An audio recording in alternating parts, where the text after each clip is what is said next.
Hello friends, welcome to Sagar classes में आपका स्वागत है। फ्रेंड्स, आज के इस वीडियो के माध्यम से हम लोग सीखने वाले हैं यूपी बोर्ड क्लास 10th यानी यूपी बोर्ड में जो हाई स्कूल के स्टूडेंट्स हैं उनकी एक सब्जेक्ट होती है सोशल साइंस में हिस्ट्री। और हिस्ट्री का सेकेंड चैप्टर जो है नेशनलिज्म इन इंडिया, भारत में राष्ट्रवाद। इस चैप्टर के शार्ट आंसर टाइप क्वेश्चंस को हम लोग समझने वाले हैं। शार्ट आंसर टाइप क्वेश्चंस इस चैप्टर से, नेशनलिज्म इन इंडिया से जो भी शार्ट आंसर बनते हैं उनको यहाँ पे जो है समझाने का प्रयास किया गया है। तो चलिए स्टार्ट करते हैं, टाइम ना वेस्ट करते हुए फर्स्ट क्वेश्चन देख लेते हैं। फर्स्ट क्वेश्चन जो हमारा है, what was Rowlatt Act. Rowlatt Act क्या था? Why did Indians oppose it, और क्यों भारतीय लोगों ने इसका अपोज़ किया यानी विरोध किया। तो इसका जो आंसर रहेगा, the Rowlatt act was passed in 1919। Rowlatt act जो था ये 1919 में पास हुआ था। सर सिडनी रॉलेट के द्वारा इनको पास किया गया था, इसीलिए जो है रॉलेट एक्ट जो है इसका नाम रखा गया था। सर सिडनी रॉलेट ने इसको जो है लागू किया था। It give the British government the power to arrest and imprison people without trial. क्या किया था? जो ये रॉलेट एक्ट आया था, इस रॉलेट एक्ट का एक प्रभाव पड़ा। क्या प्रभाव पड़ा कि इसने जो ब्रिटिश गवर्नमेंट थी उसको पावर दे दी, एक बल मिल गया। किस चीज़ का? अरेस्ट एंड इम्प्रिजन पीपल, लोगों को गिरफ्तार करने का और उनको प्रिजन में डालने का, जेल में डालने का, विदाउट ट्रायल, बिना मुकदमे के ही। It also restricted freedom of speech. इसने लोगों की जो स्पीच यानी बोलने की फ्रीडम थी, आज़ादी थी, उसको भी क्या किया? बाधित कर दिया। एंड द प्रेस, और जो प्रेस थी है ना, उस पत्रकारिता को भी इसने जो है क्या कर दिया? उसकी फ्रीडम को बाधित कर दिया। Indians strongly opposed it. भारतीय लोगों ने इसका जमकर विरोध किया। Because it violated their basic rights, क्योंकि ये जो रॉलेट एक्ट था ये भारतीय लोगों के जो बेसिक राइट्स थे, मूलभूत अधिकार थे, मौलिक अधिकार थे, उनका ये वायलेटेड यानी हनन करता था, उनकी ये हिंसा करता था। Mahatma Gandhi launch the Rowlatt Satyagraha against this unjust law.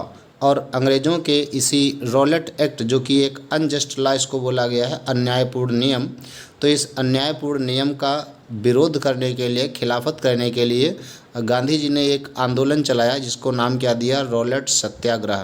क्या नाम दिया? गांधी जी ने एक आंदोलन चलाया, इसको नाम दिया रॉलेट सत्याग्रह। किसके खिलाफ? अगेंस्ट दिस अनजस्ट लॉ, इसी अन्यायपूर्ण कानून के लिए जिसका नाम था रॉलेट एक्ट। चलिए अगले नेक्स्ट सेकेंड क्वेश्चन की ओर बढ़ते हैं। सेकेंड क्वेश्चन क्या देखिए, व्हाट हैपेंड एट जलियांवाला बाग। जलियांवाला बाग में क्या हुआ था?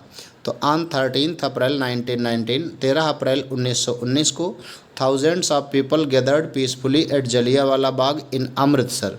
अमृतसर जो पंजाब में पड़ता है, तो अमृतसर में एक जगह है जलियांवाला बाग, वहाँ पे हज़ारों की संख्या में लोग शांतिपूर्ण ढंग से गदर हुए यानी इकट्ठा हुए। और general Dyer ordered his soldiers to fire on the unarmed crowd without warning, यानी बिना वार्निंग दिए, बिना चेतावनी दिए ही जनरल डायर जो था उसने अपने सिपाहियों को आदेश दिया कि इन अनआर्म्ड क्राउड के ऊपर, यानी जिनके पास न तो कोई अस्त्र शस्त्र हैं, कुछ भी नहीं है, उस क्राउड के ऊपर, उस भीड़ के ऊपर फायर कर दो यानी गोली चला दो। तो जनरल डायर के आदेश पे सिपाहियों ने गोलियां चला दी।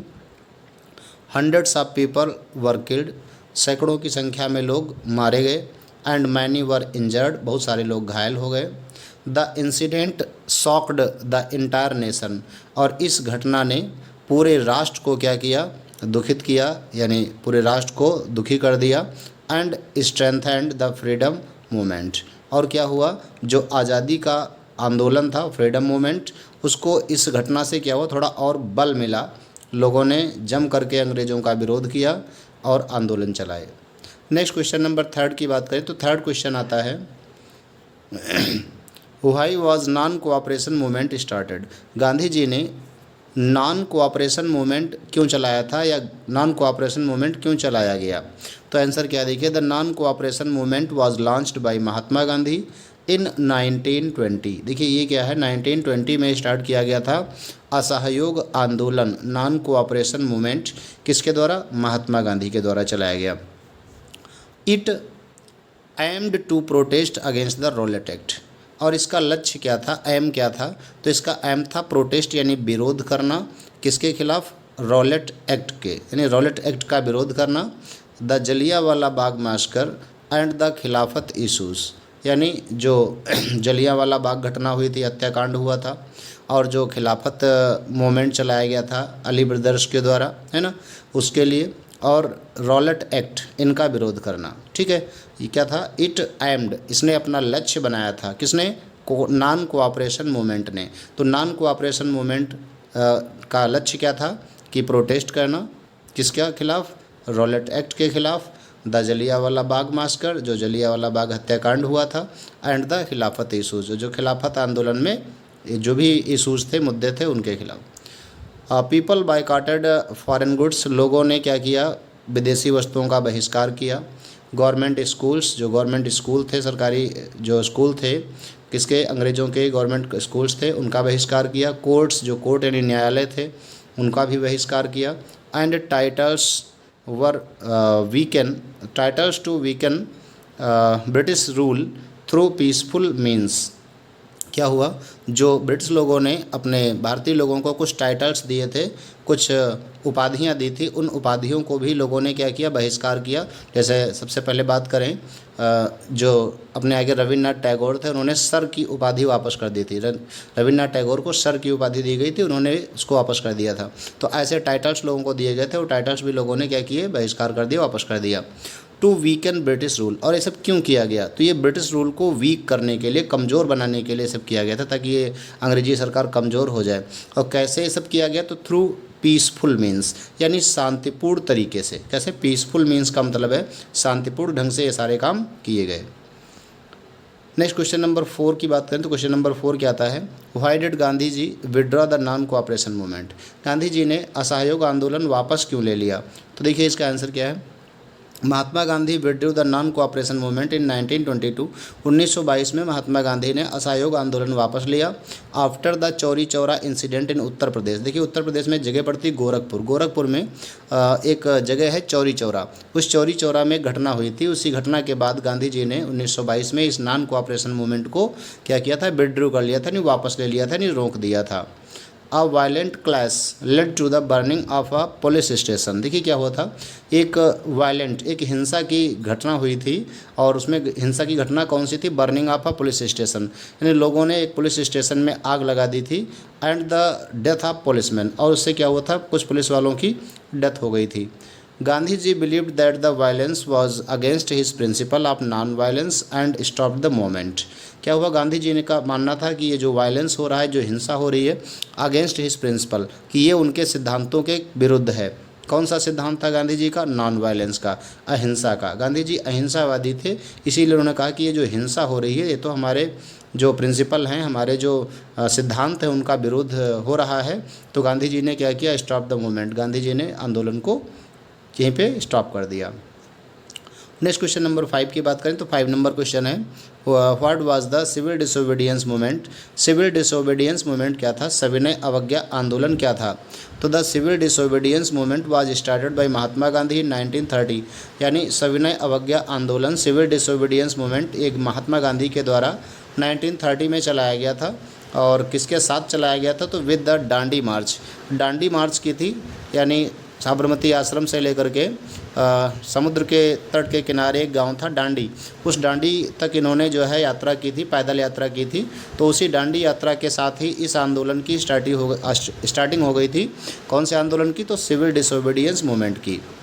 People openly broke unjust British law. जो लोग थे, लोगों ने क्या किया? खुलकर, यानी क्या किया? ब्रोक मीन्स तोड़ दिया अनजस्ट ब्रिटिश लॉ, यानी जो ब्रिटिश लोगों के लॉ थे, अंग्रेज़ों के जो नियम थे, जो अनजस्ट थे, अन्यायपूर्ण नियम थे, उनको ओपनली क्या किया? खुल करके विरोध किया और तोड़ा भी। स्पेशली द साल्ट लॉ, खास करके पहले कौन सा लॉ तोड़ा? तो वो साल्ट लॉ, यानी नमक का जो कानून था, उसको तोड़ा। दे रिफ्यूज़ टू पे टैक्सेस यानी उन्होंने क्या कहा कि भाई हम नमक पर जो है टैक्स नहीं देंगे, नमक पर टैक्स देने से इनकार कर दिया। बाइकॉटेड फॉरेन गुड्स, विदेशी वस्तुओं का बहिष्कार कर दिया। एंड प्रमोटेड खादी, और खादी को इन्होंने क्या किया, प्रमोट किया, बढ़ावा दिया। The movement spread across India, धीरे धीरे यह आंदोलन जो है पूरे भारत में फैल गया। And United people against British law, और सारे लोग ये जो है यूनाइट हो गए, है ना, एकता में बंध गए, सारे लोग एक हो गए और क्या किया, ब्रिटिश रूल के अगेंस्ट हो गए, यानी विदेशी शासन के खिलाफ हो गए। सारे लोगों ने मिल करके विदेशी शासन की खिलाफत कर दी। नेक्स्ट अगला क्वेश्चन नंबर 6 जो आता है, what was the significance of the Dandi march. जो डांडी मार्च के बारे में भी आया था, ये डांडी मार्च का महत्व क्या था। तो देखिए आंसर क्या है, the Dandi march began on 12 March 1930 from Sabarmati ashram. तो गांधी जी ने अपने साबरमती आश्रम से ही इस डांडी मार्च की बिगेनिंग यानी शुरुआत की थी, बिगिनिंग की थी। कब की थी, तो 12 मार्च 1930 को की थी and 12 March 1930 and ended at Dandi. और इसको समाप्त कहाँ किया, यात्रा स्टार्ट कहाँ से हुई थी, तो साबरमती आश्रम से। समाप्त कहाँ हुई, तो ये डांडी में समाप्त हुई थी। और कब समाप्त हुई थी, तो ऑन 6 अप्रैल 1930, यानी 6 अप्रैल 1930 को ये यात्रा समाप्त हुई और 12 मार्च को शुरू हुई थी। Gandhi ji broke the salt law, Gandhi ji ने ये नमक का कानून तोड़ा। By making salt from sea water, Gandhi ji ने क्या किया, इस लॉ को तोड़ा। कौन सा law, salt law.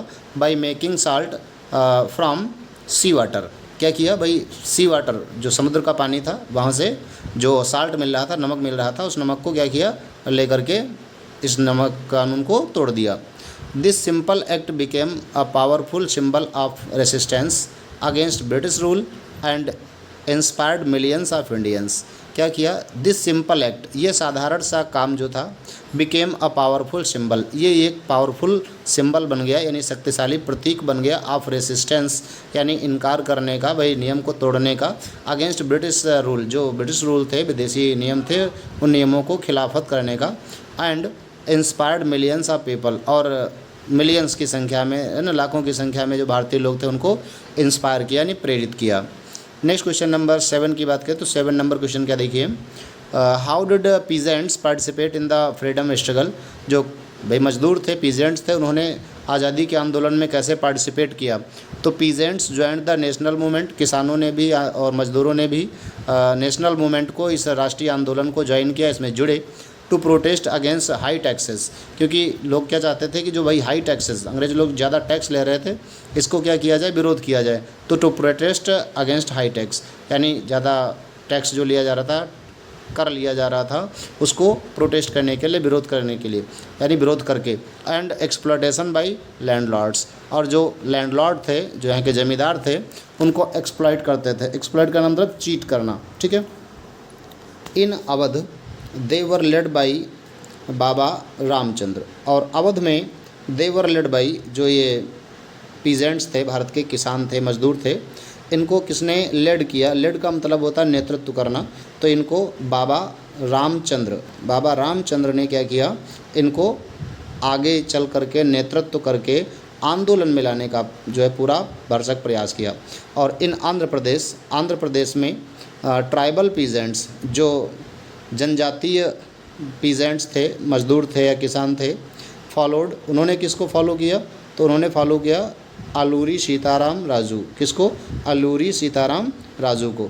They supported Gandhi जीज movement, क्योंकि ये सारे लोग ऐसे थे भाई, बाबा रामचंद्र और ये अलूरी सीताराम राजू, ये सब क्या थे, ये गांधी जी को फॉलो करने वाले लोग थे।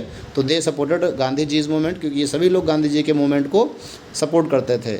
Hopping for relief from economic hardships and social injustice, और ये लोग हॉप करते थे, नहीं आशा करते थे, किस चीज़ की आशा करते थे, फॉर रिलीफ, कि इनको रिलीफ मिलेगा, कुछ मुक्ति मिलेगी, फ्रॉम इकोनॉमिक हार्डशिप्स, कि ये जो इकोनॉमिक यानी आर्थिक कठिनाइयाँ आ रही हैं, इकोनॉमिक हार्डशिप्स आ रही हैं, इनसे इनको थोड़ा सा रिलीफ मिल जाएगा, आराम मिल जाएगा। एंड सोशल इंजस्टिस, और जो सामाजिक अन्याय हो रहा है, इस सामाजिक अन्याय से भी कुछ रिलीफ मिल जाएगा। तो सामाजिक अन्याय से, आर्थिक हार्डशिप्स यानी कठिनाइयों से रिलीफ पाने के लिए आशा करते हुए ये सारे लोग गांधी जी के मूवमेंट में जुड़ गए। नेक्स्ट क्वेश्चन नंबर 8 की बात करते हैं।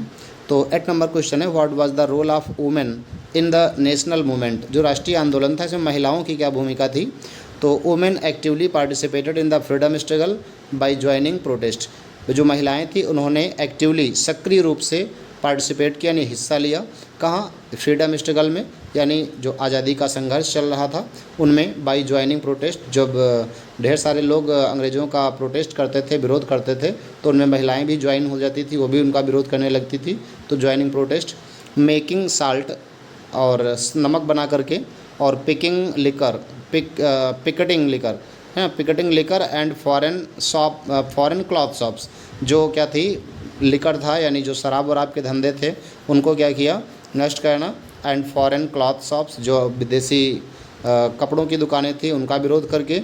एंड प्रमोटिंग खादी, और सबसे ज़्यादा क्या किया, खादी को प्रमोट किया, खादी को बढ़ावा दिया कि अपने खादी के कपड़े पहनो, ये फॉरेन क्लॉथ्स को जो है पहनना बंद कर दो। Leaders like Sarojini Naidu inspired many women to participate, और कुछ नेता ऐसे आए जैसे सरोजनी नायडू, इन्होंने क्या किया, सबसे ज़्यादा महिलाओं को प्रेरित किया इस आंदोलन में पार्टिसिपेट करने के लिए। Their active role made the national movement stronger and more inclusive, उनके सक्रिय भूमिका ने ही इस आंदोलन को और अधिक ताकतवर बनाया और अधिक जो है सक्रिय बनाया। नेक्स्ट क्वेश्चन नंबर 9 जो आता है, क्वेश्चन नंबर 9 है, what was Gandhi Irwin pact. Gandhi और इरविन के बीच में एक समझौता हुआ था, वो समझौता क्या था? What was Gandhi Irwin pact. तो इसका आंसर तो क्या है, गांधी इरविन पैक्ट क्या था? तो the Gandhi Irwin pact was signed in 1931, यानी मार्च में 1931 में, 1931 में मार्च महीने में गांधी और इरविन के बीच एक समझौता हुआ था between Mahatma Gandhi and the viceroy Lord Irwin.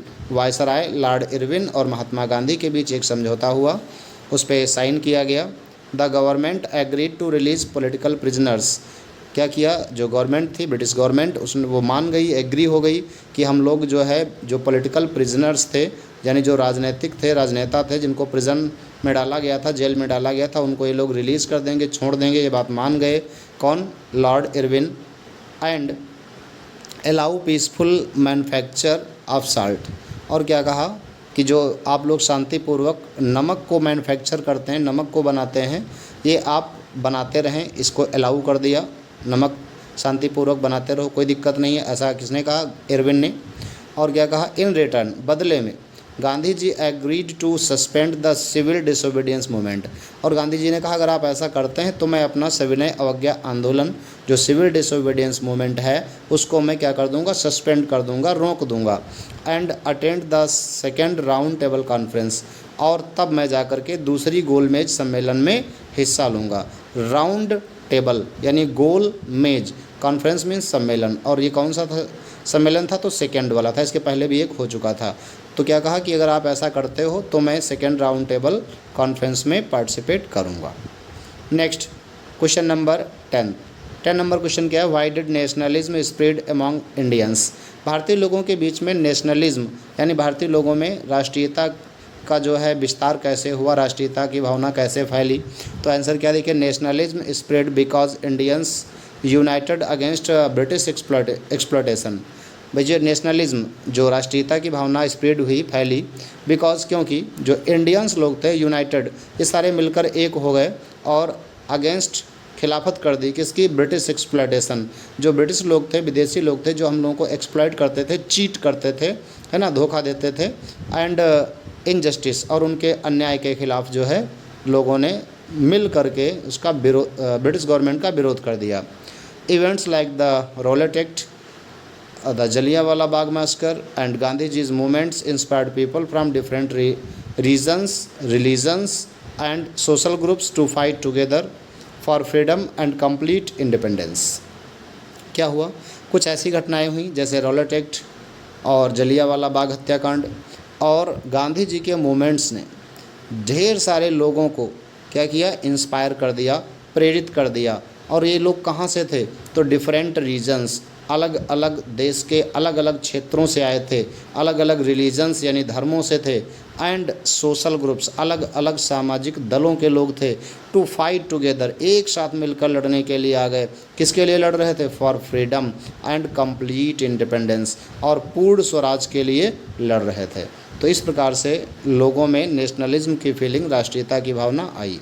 So friends, ये आपके 10 क्वेश्चंस हैं जो शार्ट आंसर टाइप क्वेश्चंस हैं। आप लोग इनको अच्छे से राइट कर लीजिए और तैयार कर लीजिए, लर्न कर लीजिए, क्योंकि आप लोगों का हाई स्कूल है, बोर्ड एग्ज़ाम होगा और उसके लिए आपके क्वेश्चंस काफ़ी ज़्यादा इम्पॉर्टेंट रहेंगे। Okay students, thank you, thanks for watching this video.